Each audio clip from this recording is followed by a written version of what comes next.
Good morning, everyone. A gentle reminder, so please silence your phones. I hope you've been enjoying the music that's playing. It's a special playlist put together by Mayor Rayapati to celebrate Moline and the positive energy that we have as we look forward to the next year. It's wonderful to be here with you all this Monday morning, and we made it through January, which is always an accomplishment. I'm Ashley Allen Smith, Community Engagement Manager for the City of Moline. And I'm blessed to be in this role because it's all about community love, and the City of Moline certainly gives us a lot to love. Before we begin, I'd like to take a moment to acknowledge our City Council members who are here, as well as our City Administrator, Bob Vitas. Thank you for your service and dedication to our city. Yeah.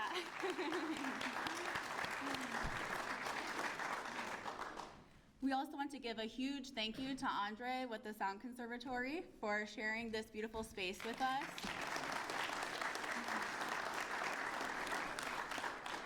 We are currently in a Carnegie Library that was built in 1903, and Andre brought it back to life with music and learning. This building sees approximately 370 students each week. As mentioned, this is a Carnegie Library, and while we rightly celebrate Andrew Carnegie's generous $40,000 donation that made this building a reality, which is a substantial gift worth over $1.2 million in today's money, the story of this library building is also a testament to the spirit of Moline itself. This building stands on what was once known as the Veely lot.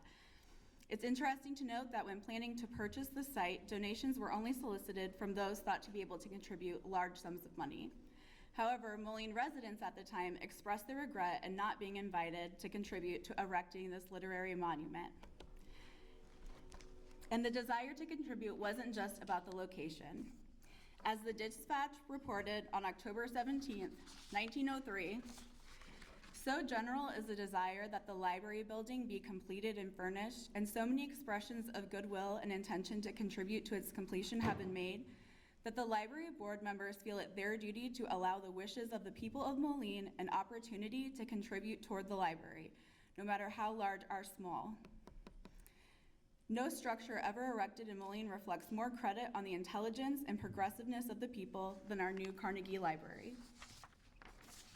So we are no doubt grateful for Carnegie's contribution to our community, but we want to especially recognize the many Moline residents whose names we don't know, but whose generosity was just as crucial to the construction of this very building. These are the Moliners who took pride in their city and wanted to help it grow.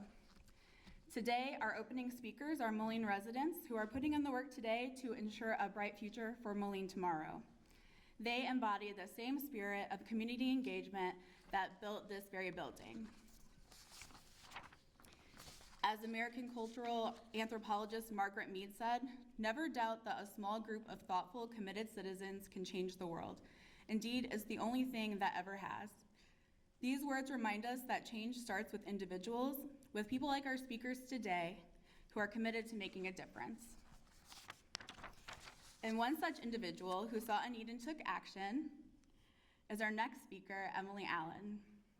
When the cherished Mr. Thanksgiving community dinner was at risk of disappearing last year, Emily stepped up and took the initiative to keep this tradition going. She's here to talk about what it means to continue a community tradition like Mr. Thanksgiving. Let's give her a warm welcome, Emily Allen.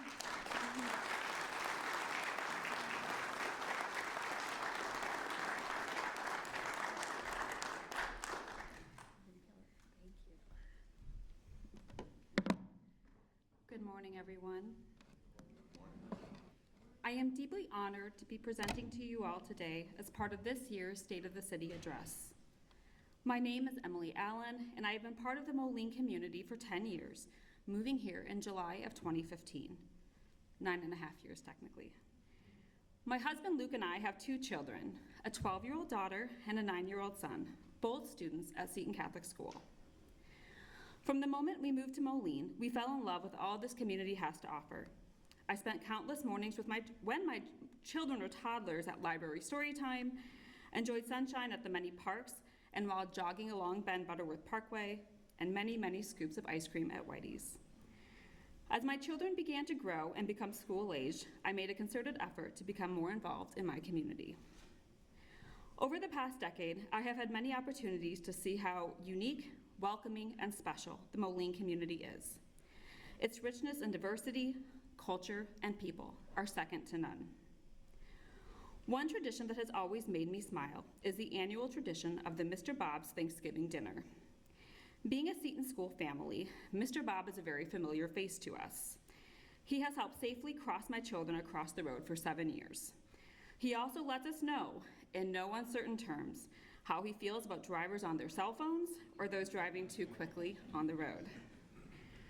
For those unfamiliar with Mr. Bob's annual Thanksgiving meal, this event has taken place in Moline for 54 years, beginning humbly in the back area of Bob Vogelbaugh's grocery store downtown and growing over the years to serving thousands of meals at various sites throughout the city.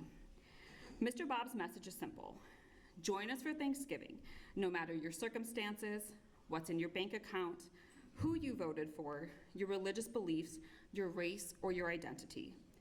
If you are lonely, if you want company, if you want to spend the day with others, join us. Think about that for a moment. Think about how unique his message is, especially during these times. Show up with an empty belly, and Mr. Bob will feed you, join you in conversation, and send you home with an extra roll or two. Like many of us here, I was surprised and saddened to read the news in October 2024 that Mr. Bob would be losing his venue to host his annual Thanksgiving meal. There was more at stake than just losing the event itself.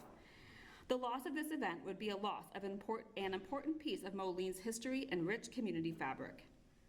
There is the old saying, all good things must come to an end. But in this case, I and many others believe that some good things should never end. With that in mind, I did what any other slightly crazy, overcommitted, and disorganized person would do, try to get the event going again. With the guidance and support of 2 other friends and Seton parents, Steve Ducey and Mark Gaziorowski, we agreed that we needed to try to keep this event going in Moline. I was able to connect with Mayor Rayapati, the Moline Police Department, and City Administration to discuss how to get the event back up and running. We received resounding support from the City of Moline, which was all the encouragement we needed to push forward. Our biggest challenge was finding a venue that would hold the number of diners we anticipated. Nearly 2,000 was the estimate we had. Working with the city, we looked at a few options. During the tour of a potential venue, city staff said, you may want to check out Mercado on 5th. Little did we know that that statement would open the doors to a beautiful and meaningful partnership. When I tell you that Steve, Mark, and I literally walked in unannounced on a November morning, or afternoon, I think, and asked Francis Williams at Mercado if we could use your space for the event. I say that with no exaggeration. We literally just walked in the door. We walked in while the Dia de los Muertos floats were even still up. When we explained what we were trying to accomplish in a tight time frame, Francis and her staff, without any hesitation, gave us a resounding yes. The remaining weeks went by in a whirlwind. We are so grateful for the tremendous financial support we received from RIA Federal Credit Union, the City of Moline Human Rights Commission, Lufu's Kia and Nissan, Hy-Vee, and Stern Beverage. Financial support, in combination with the backing of the City of Moline and Mercado on 5th, truly helped make this event happen. The 2024 Mr. Thanksgiving event went off as smoothly as any event organized in 3 weeks possibly could. With the help of nearly 100 volunteers, we actually had to turn people away. We had that many volunteers. We were able to serve nearly 2,000 meals. Mr. Bob was on the premises from the beginning of the event until the end, and we were all surprised and a bit emotional when the city surprised us by honoring Mr. Bob with a proclamation mid-event. It was very, very special. We have had a lot of questions about what happens next for this event. While we are still planning and strategizing, I can tell you that we are in the process of establishing a 501c3 and formalizing the event planning to secure the story tradition for many, many more years. This is a tradition that will not be leaving Moline in any of our lifetimes. When we look at projecting a vision for our community for the future years, I hope that we continue to be mindful of the people, traditions, and the stories that can be lost once they are gone or events occur beyond our control. I believe that one of the reasons I felt called to continue this event was the loss of my own mother in October of 2024. While she was not a Moliner, she was an active and engaged community volunteer who helped shape the stories and memories of many in her community. I would like to think that she also had a small hand in making this event possible this year. I would be remiss to not close out this speech with a statement of gratitude to Mr. Bob and all that he has taught us while we help make this year's event possible. We are deeply honored to be trusted to continue his annual tradition and feel a strong sense of responsibility to make it the best possible every year. If you pass him along the road this week, please give him a honk, a wave, or a thumbs up. Just be sure to have your cell phone down. Thank you.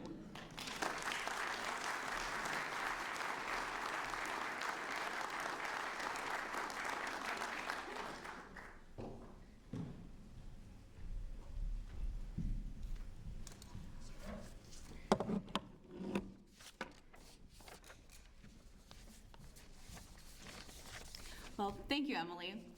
So while Emily worked very hard to keep our traditions moving, we have another Moline resident here to speak on preserving our past. His name is Felix Vallejo, and he has made a great investment into the city of Moline, particularly the Floreciente neighborhood, and he is here to speak about his Skelly service station, which was recently entered into the National Register. So if you could give Felix a warm welcome. Thank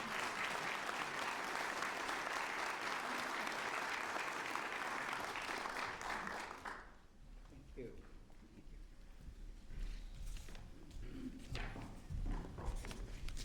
Good morning. My name is Felix Vallejo. Sometimes Vallejo or Vallejo, but Vallejo is good.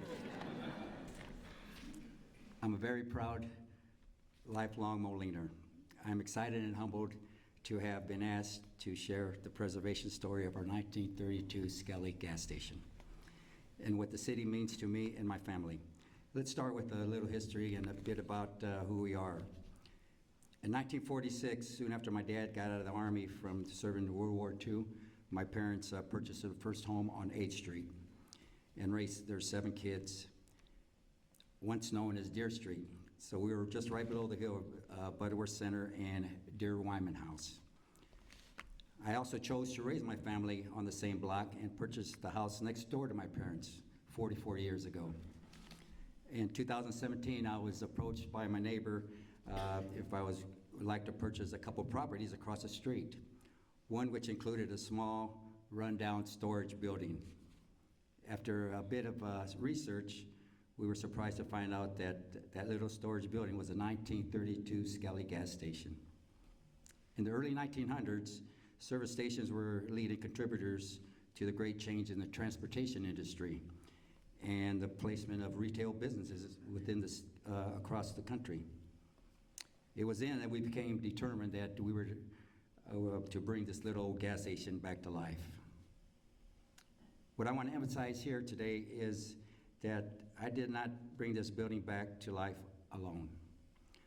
Especially during these trying times, it's important to recognize that none of us are alone. It took a village. Raising everything from despair takes a village.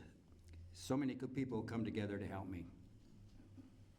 Our gas station success was supported by so many members of our community, from global communities, the John Deere Foundation, local muralist Sarah Robb, the Moline Historic Preservation Commission, with special guidance from Barb Sandberg and Dan Meisner, who's sitting right back there. Thank you, Dan. And the late Joyce McKay, she's a local historian who helped start our National Registry application. The Floreciente Neighborhood Association, especially Susan Aguilar, and the entire board. Countless community members, which include donors of a lot of memorabilia that have personal ties to the building history, and the city of Moline. And most important, my wonderful family. Special thanks to my wife, who's helped so much, and my beautiful daughter, who was there from the very beginning. We all brought the gas station back to life together.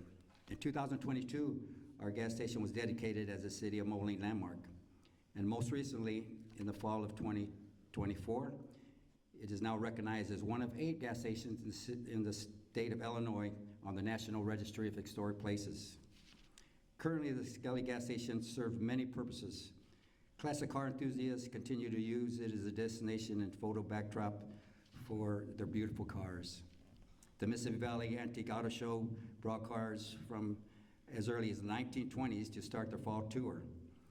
It was featured on the city of Moline's 150th anniversary history trolley tour, where my dad's World War II story was reenacted to honor his survival of the sinking of the SS Leopoldville, where 800 of his comrades perished on Christmas Eve of 1944.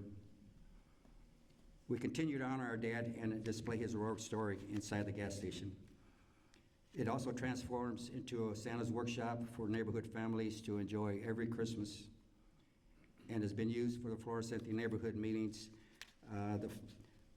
And the Florissant neighborhood continues to be a pillar of communication for our neighborhood, and it provides safe events, activities, and much-needed resources for our neighbors. This journey has been more than I could have ever dreamed of. Our little corner of the world, 5th Avenue and 8th Street, shows that when good people come together, they can do anything. Now that I am a board member of the Moline Community Development Corporation, representing the Florissant neighborhood, I am even more grateful to see that firsthand our city's leadership has the most interest of our neighborhoods and those who reside in them at the root of every decision they make. It has been rewarding working alongside those with one mission in mind, and that is to foster affordable living, safe housing, and thriving neighborhoods. I would like to thank our mayor, where you at? Thank you, Mayor, for granting me this time to reflect on how we got here, and to publicly recognize those who stood by me.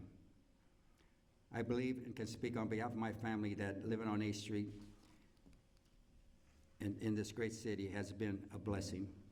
I truly believe we live in one of the safest cities, thanks to our police chief and his staff.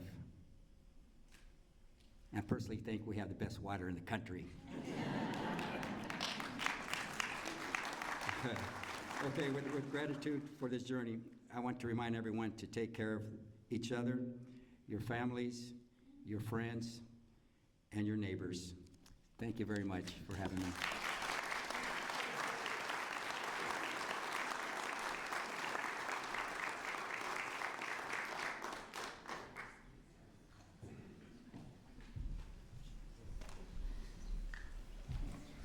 Thank you, Felix.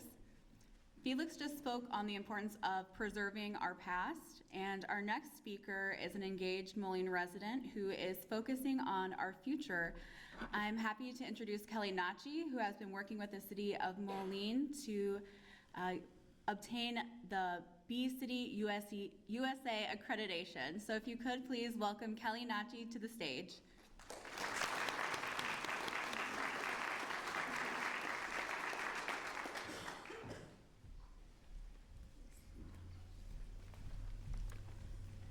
Good morning. I have to agree with Felix about the water, by the way. My husband and I don't want to move from Moline for a lot of reasons, but that's one of them at the top of the list. My name's Kelly Nachi. I am a resident of Moline of 6 years. I grew up in the Quad Cities area. I'm a member of the recently formed Moline Pollinator Preservation Committee. The main purpose of our committee is to protect our local native pollinators. We plan to do this through a combination of community outreach and education, participation in environmentally focused projects, and by liaisoning between the city residents and city government. Our initial primary goal was to officially designate Moline a bee city, which we have achieved thanks to the support of our mayor and the cooperation of multiple departments within Moline city government. The Bee City designation is awarded through a countrywide initiative called Bee City USA. This initiative is sponsored by a nonprofit organization called the Xerces Society. Its purpose is to unite communities across the U.S. who share a goal to protect and preserve native pollinators through various means of habitat conservation and other environmental strategies. As many of you probably already know, pollinators play a key role in food production and are a vital part of our ecosystem. Unfortunately, their populations have decreased dramatically as a result of habitat loss and overuse of harmful pesticides. Bee City affiliates commit to increase native plantings, reduce the use of pesticides, and maintain nesting sites that are crucial for the long-term survival of these pollinators. I first learned about Bee City USA while researching plants to use in my own garden. And as I began to learn about the benefits of native plants, I was inspired by the work affiliates of this program do. Around this time, I attended an event where Mayor Rayapati spoke about current Moline projects involving native plantings and pollinator gardens. Learning that our city was already actively embracing these environmental values, I hoped our leaders would be receptive to the idea of earning this designation. Excuse me. I wanted Moline to become a bee city, but I didn't know how to start. I was no expert and I had no experience with local government. I took a chance and approached our mayor, and I was met with enthusiasm and support from our very first conversation. She connected me with others who could help, and eventually I met my fellow committee members, who include city government staff and a former alderman who is also a master gardener. We are all Moline residents of varying expertise and backgrounds who share a passion for environmental protection and community improvement. I have discovered through this experience that there was already an entire community of passionate residents, environmental experts, and members of government who have been working towards these goals and embracing these values for years. Our group hopes to now bring this vision to the community at large. Last month, the City Council officially approved the Pollinator Preservation Committee's resolution to name Moline a bee city, and we have big plans for the upcoming year. We have begun connecting with local groups like the Quad Cities Wild Ones chapter, the Boys and Girls Club, and the city's neighborhood partners to plan upcoming projects. We will be hosting events and providing resources for community education, and will coordinate volunteer work to create and maintain habitats throughout the city. Our hope is that this initiative can act as a foundation to unify Moline's residents, businesses, schools, and government in a shared effort to protect our pollinators and our environment as a whole. 2025 marks the beginning of Bee City Moline, and we plan to hit the ground running, fueled by the support that started with a simple conversation with our mayor. Thank you.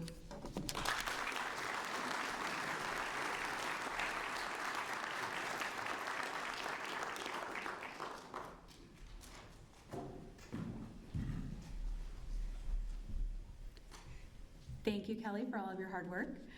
And now it is my distinct honor to welcome Mayor Sangeetha Rayapati to the stage, where she will be sharing her vision for the upcoming year. It is practical progress, positive growth. Mayor Rayapati.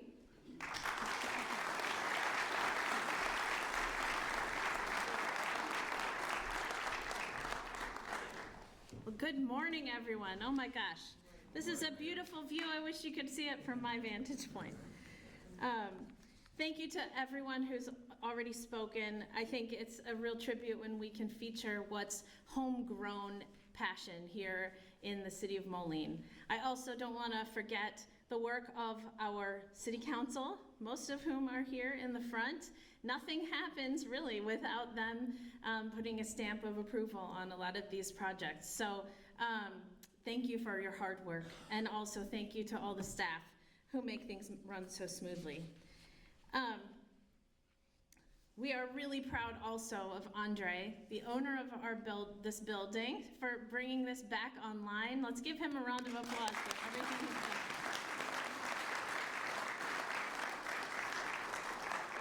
done. And so it's a pleasure to host you here in this space today.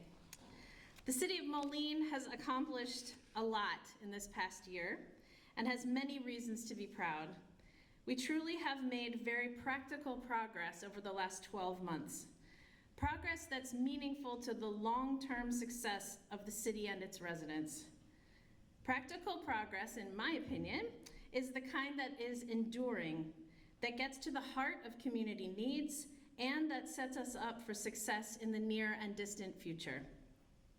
It's the kind of progress that's true to our Midwestern values of common sense and preparation. And even though I grew up on the East Coast, my Midwestern mother is right over here, and she instilled those values in myself.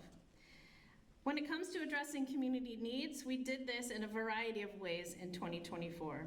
We made very clear that infrastructure, such as roads and utility pipes, were a top priority over the last year. We carefully implemented our capital improvement plan, and using the growth dollars we took in our budget exclusively for enhancing these projects, we completed 11 miles of paving or reconstruction of streets. That is more than the previous year. Critical intersections like 16th Street at Avenue of the Cities and John Deere Road at 41st Street were improved to provide more safety for our community. And speaking of transportation, our multimodal plan continues to change the landscape of pedestrian, bicycle, motor vehicle traffic. If you, like me, wound your way around the 19th Street construction last summer, you'll now find it complete with new pavement, markings, and new safer access for walkers and bikers making their way to and from the downtown and the riverfront. We also completed multiple utilities projects, which helped us gain ground on tackling our maintenance of water and sewer infrastructure and making sure basic services work well for our residents. We've begun to replace lead service lines as repairs are needed, with a full program launch expected in 2025. This is a crucial service we provide to make sure our community stays healthy. And if you are in any of the areas that flood during particular weather conditions, such as near the rivers, we've begun our flood resiliency work around the north side of our railroad lines. Speaking of the railroad, our application for quiet zones along those rail lines downtown is awaiting approval at the Federal Railroad Administration. Once that project can commence, you will be able to sleep at a downtown hotel peacefully or eat at a restaurant outdoors without having to wait to continue your conversation until the train whistle stops blowing. And the crowning achievement in terms of utility projects is that our citywide MetroNet broadband installation was completed in October, featuring 125 miles of buried fiber and adding 60 miles of fiber to city telephone poles. This project was a $19 million private investment in our city, for which we are extremely grateful. Many thanks to our staff who have diligently ushered these projects through in all of their complexity, and to the residents who were quite patient in the process. Staff was also responsible for executing ideas for more programs that meet resident needs. We highlighted two unique services this last year to benefit our residents. One is a sidewalk replacement program, championed, as always, by Alderperson Timian, which helped us fix 2.4 miles of sidewalk. Getting rid of uneven pavements is one of the simpler ways to show residents we care about their access and safety and how our community shows itself to the world. We're now collecting broader information to create a sidewalk condition index, similar to the one we use for our streets, to help us prioritize the worst sidewalks in the city. The other unique program that began in 2024 is our Snow Angel program. Our attention has never wavered from providing quality snow and debris removal from our roads, but figuring out how to address the sidewalk clearance needs of our residents who can't get out to shovel or can't hire someone to do it has been a challenge. Kudos to our staff for enacting a vision for addressing that need by incorporating volunteers to be the Snow Angels. We're always looking for volunteers, so if you want to check out the city website and sign up, you can do that there. The program is a great way to reinforce positive community connections and build up our social infrastructure right alongside our physical infrastructure. That social infrastructure, or the connectedness we experience within our community, has been enhanced for several years by the work of neighborhood groups and by several other means. New neighborhood groups have started recently in Forest Hills and the East End, New electronic signage has been installed in strategic places to give the community important information. Connection and understanding is cultivated by these groups' participation in the Moline Neighbors United program. Their intentionality resulted this fall in a neighborhood group sharing a traditional meal with a new refugee neighbor family. In these days of scarce resources for new Americans, it will be especially important for neighbors to keep establishing these kinds of connections. More programs, such as the Good Gatherings Dinner and Discussion and the Chilling in the Courtyard and Bass Street Landing Concert Series, are opportunities for Moliners to connect as well, and are part, again, of our social infrastructure that we aim to keep improving. We hope that the Moline Compass Municipal ID and the resource sheets for our homeless, recently created by library staff, will be complementary tools to build this infrastructure. And speaking of the library, they broke ground on a wonderful new outdoor experience this past year, and it's nearly ready to be revealed. Work also continues to help Moline become a dementia-friendly city, where those with dementia are treated with respect, whether they are out to eat or at an appointment. In so many ways, everyone from city staff to commission members to elected officials and residents are working to strengthen our connections with one another to create an even stronger community where all feel that they belong. Another area of infrastructure that warranted attention in 2024 was our green spaces. Climate resilient infrastructure was an area that made practical progress last year. The hillside at the historic John Deere House became home to an increased number of native plants and pollinator garden. We can't wait to see what it produces here in 2025. This work builds on that of Kelly Nache, who just spoke, and the Moline Pollinator Preservation Committee, who spoke earlier, and helps us exercise our collaboration muscle by organizing with groups such as the Rock Island County Soil and Water Conservation District, Wild Ones Quad Cities, Prairie Rivers Network, and the University of Illinois Extension, just to name a few. It's very clear that expertise abounds in the Quad Cities, and we are glad to have it coming in and improving our physical landscape and climate resilience in Moline. Speaking of green spaces, they were a big focus of our Parks and Recreation Department in 2024. One space that now feels the energy of completeness and the activity of resident interest is Riverside Park with Riverside Riverslide, our upgraded outdoor aquatic center. We welcomed 56,587 guests in 2024. That is up from 18,844 in 2022, the last year the pool was open.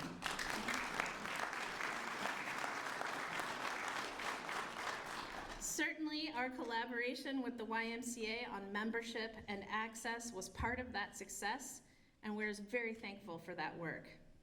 Coupled with the ever-active pickleball courts, Moliners now have tremendous opportunities for outdoor engagement at Riverside.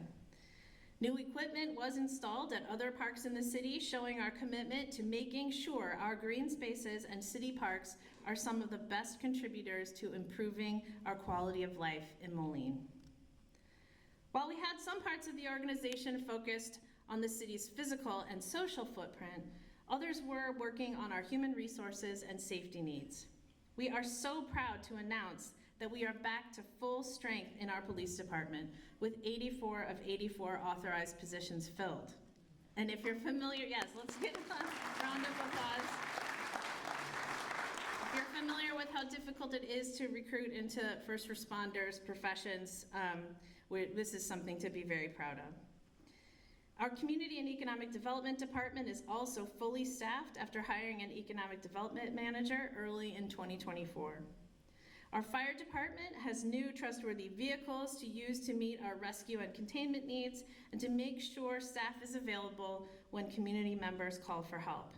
We continue to address increased calls for service with strategic investments in our fire department staff. Safety in rental housing conditions was a high priority in 2024 as well. The rental housing licensure program announced last year has functioned as expected, paying for itself. We have licensed 1,877 units compared to 2023's 434. Almost all of them have been inspected, with only 39 in our lowest graded category. We are pleased to be able to hold landlords accountable through the municip's court system to bring living conditions up to an acceptable level. Yes, snaps for that. After hearing this long list of accomplishments, I hope it's clear that the city has not been resting in a status quo or neutral mode. We are in high gear, actively pursuing improvements to the quality of life our residents deserve. We will continue to strive to provide for community needs, such as the ones I've described, in a balanced and practical way. Meeting community needs, as I've mentioned, is only half the story of the work the city has done in 2024. Over the past few years, we've taken many steps to address our pathways to success, or how we're laying a foundation for economic advancement and improved quality of life. Whether it was refinancing our pension obligation bonds, tidying up old or exploring new TIFs, investing in our fire and police personnel and equipment, finding and securing grants to pay for major projects, stabilizing our utility funds, or changing our code to create opportunity or improve our community culture, 2024 has been another in a series of years where preparatory, practical progress has laid a foundation for growth. Here's a list of these types of projects. We worked with legislators in Springfield to get into the River's Edge redevelopment zone legislation to make our downtown more attractive to developers. We paused direct work on that proposed redevelopment to get answers to critical questions of access and building stability for the Kone Tower. Now that we are armed with proper information, we continue working with MKSK to get their final proposal in front of the council and weigh all of our options for design and funding. We are really proud of the community input that went into getting to these plans, and we're looking forward to the next steps. We've seen the growth of Power Instruments construction project in our new TIF. We've prevented the oversaturation of vape shops in the community. We passed an accessory dwelling unit ordinance to allow for interested parties to help us build our housing stock up, not out. We are engaged in an active planning effort to envision the future of the South Park Mall with its owners. We made headway on construction projects. The valuations of permits pulled for development outpaced the previous year, from just under $62 million of valuation to just under $65 million. This is a pattern we are getting used to, so that more and more of our commercial activity is vibrant and growing. We prepared all preliminary work for our new South Slope water treatment facility upgrade. This will help us address updated EPA requirements and improve the function and safety of the plant. Function and safety in our central fire station is something we've been working to address as well. With a building past its useful life, careful attention to location and land acquisition for a new central fire station has been a hallmark of 2024. Soon, we hope to be looking at designs and balancing our needs with our resources. We laid the foundation for a shuffle of department locations and the new fire station by purchasing the Bethany building at the corner of 6th Avenue and 19th Street and fashioning it to fit CED, our one-stop shop for permitting, and the Parks and Recreation Department, who will make wonderful, needed use of the attached gymnasium for parks programming. All of these efforts are complemented by the work of our grant specialist, Dawn Temple, who has helped us receive $14.9 million of committed grant funds this year. Offsetting the costs of improvements for our residents in this manner is making a huge difference to our bottom line. Still, there are projects that require more work and more skillful attention to funding and financing, and we're leaning into the skills of the Community and Economic Development Department, which is helping us battle the economic headwinds of being a border community and the impact of federal economic policies that will make projects harder to pencil. The future that we've prepared for with more economic activity may blur out of focus for a bit, but we will work tirelessly together to keep it in plain sight. While the smooth functioning of the city as an organization is always part of providing stability for our residents, we also want to help those residents prepare for seizing opportunities for themselves. In 2024, we chose to address systemic poverty by initiating the Level Up program with Project Now, Inc. Program participants were able to retain their property, avoid eviction, build on their work schedules, and also provide for supervision of their children. We've renewed this program, funded by cannabis tax income, in order to help more families and keep investing in enduring improved outcomes, not Band-Aid solutions for our families.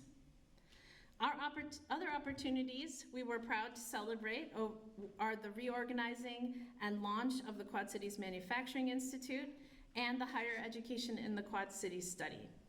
Both efforts help us identify and address workforce and training opportunities that are crucial to the growth of our population and region as a whole. Growth and diversification of our economy is crucial to decreasing our reliance on property taxes. Moline's economy has grown year over year since 2021. In 2022, our economy grew by 5.05%. In 2023, it grew by 5.75%. In 2024, preliminary projection was growth of 8.06%. Certainly, this may adjust downward over the course of 2025, but we have evidence that we have been on the right path. We certainly aim to continue to create growth. Some of that growth will come from investing in entrepreneurs, and we need appropriate evolution of some of our tools to help that happen.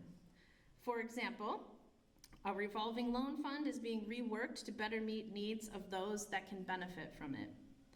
We are actively engaged in completing the work of establishing the River's Edge redevelopment zone that will help us attract investment. We also continue to lobby at the state and federal level for levers that help us bring passenger rail to the Quad Cities. Despite progress in that agreement, a large funding gap still exists. So, as former Transportation Secretary Buttigieg advised recently at a meeting I was at, we'll keep pushing, in quotes, to keep making this tool a reality. Another path to opportunity we have been preparing for is increasing our housing stock. A recent presentation to our City Council revealed that with status quo economic activity, we need 1,100 new housing units of all types.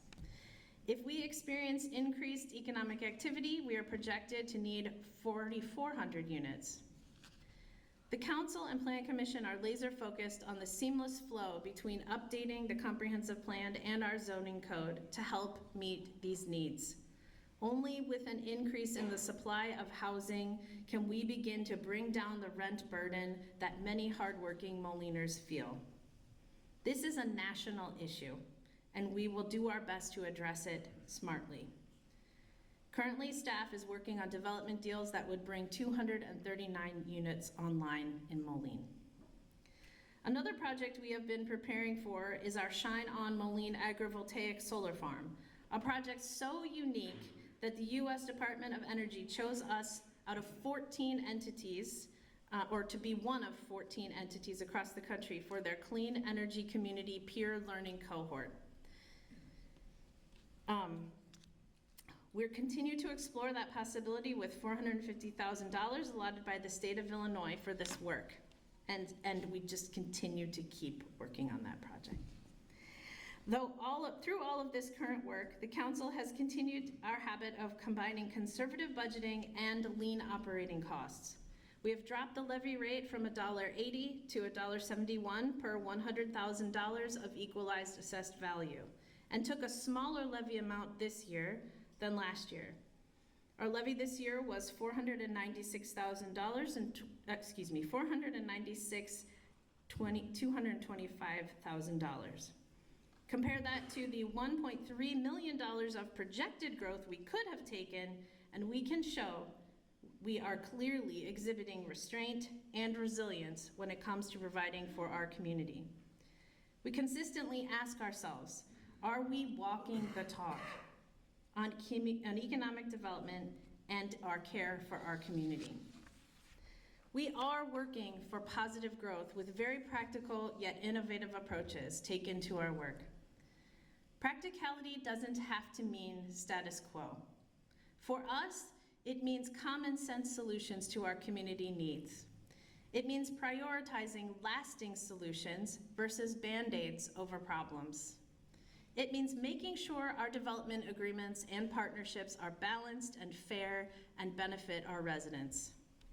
Practical progress and positive growth mean that we are aspirational without being delusional about who we are or where we are. They mean that we dare to dream and try to turn those dreams into reality through hard work and innovation. We invite our residents and our partners to keep working in similar ways, whatever your passion is. We know you can have a home for it in Moline and that you can be part of the positive growth we seek into this new year. God bless, and thank you so much for being with us today.